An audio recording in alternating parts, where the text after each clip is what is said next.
Welcome to my channel Zahir easy English. আবার নতুন একটা ক্লাস নিয়ে তোমাদের মাঝে হাজির হয়েছে বন্ধুরা। লেটস সি, আজ বর্তমান যুগে যদি আমরা ইংরেজি না জানতে পারি তাহলে আমরা কি জানলাম?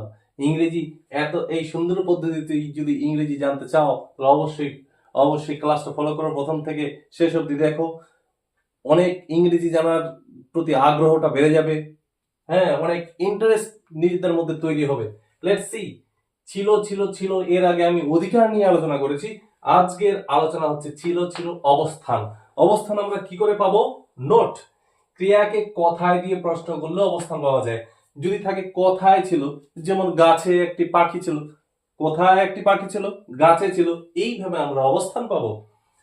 অবস্থানমূলক বাক্যের গঠন হবে there was, there were, subject place. There was, there were, subject place. Subject যদি সিঙ্গুলার হয় তাহলে there was, subject যদি প্লুরাল হয় তাহলে there were. ওকে, তো let's see the examples. মাঠে দুজন লোক ছিল। মাঠে দুজন লোক, একজন নয়, দুজন। দুজন লোক মানে হচ্ছে প্লুরাল। তাহলে হচ্ছে there was না there were হবে? ফ্রেন্ড, there was না there were হবে? there were হবে। there were two men in the field. there were two men in the field.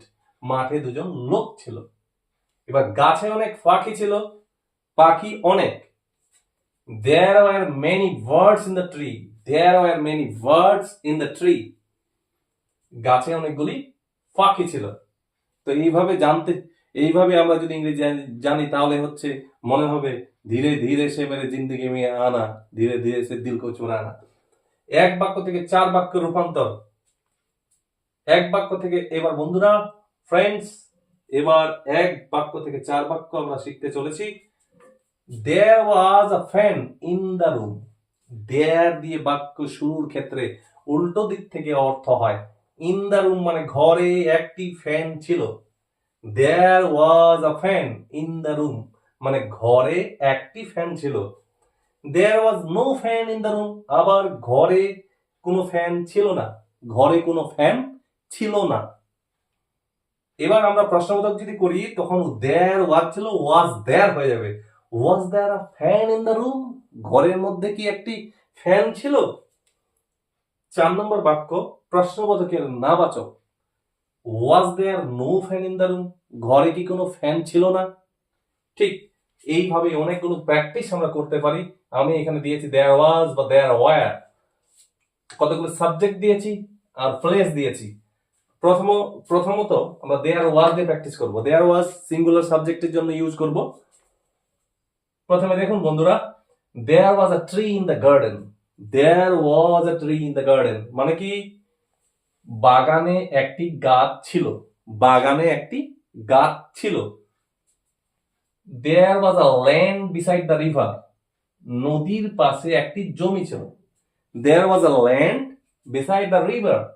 নদীর পাশে একটি জমি ছিল। there was a farm in the market. বাজারের মধ্যে একটি খামার ছিল। এবার হচ্ছে বন্ধুরা there were এর ব্যবহার আমরা শিখব। there were মানে হচ্ছে প্লুরাল সাবজেক্টের জন্য ইউজ হয়। there were many toys in the field. there were many toys in the field. মাঠের মধ্যে অনেকগুলো খেলনা ছিল। মাঠের মধ্যে অনেকগুলো খেলনা ছিল। খেলনাগুলো কে নিয়ে আসছিল আমি কিন্তু বলতে পারবো না। there were many toys in the field মাঠে অনেকগুলো খেলনা ছিল। there were some boys on the stage. মঞ্চে অনেক কিছু ছেলে ছিল। মঞ্চে কিছু ছেলে ছিল। there were two girls in the class. ক্লাসের মধ্যে, ক্লাস ফাঁকা, ক্লাসের মধ্যে দুটো মেয়ে ছিল।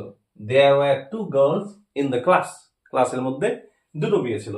এবার বন্ধুরা আমরা মানে there was there were দিয়ে এক একটা করে সেন্টেন্স আমরা মেক করলাম।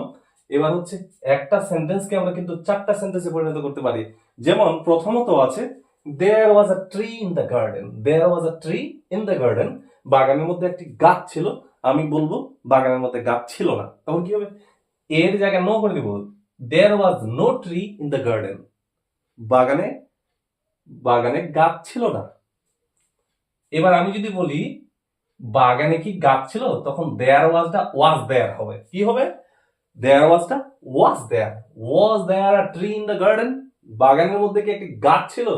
আমি যদি বলি বাগানের মধ্যে কি একটি গাছ ছিল না, was there no tree in the garden? Was there no tree in the garden? বাগানের মধ্যে কি একটি গাছ ছিল না?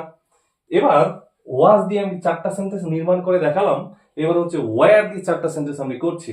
যেমন there were some boys on the stage. There were some boys on the stage. মঞ্চে কিছু ছেলে ছিল। আমি বলবো মঞ্চে ছেলে ছিল না। There were no boys on the stage. There were no boys on the stage. মঞ্চে কোনো ছেলে ছিল না। এবার মঞ্চে কি ছেলে ছিল, তখন কি করব? ওয়্যারটা দেয়ারের সামনে। Were there some boys on the stage? Were there some boys on the stage?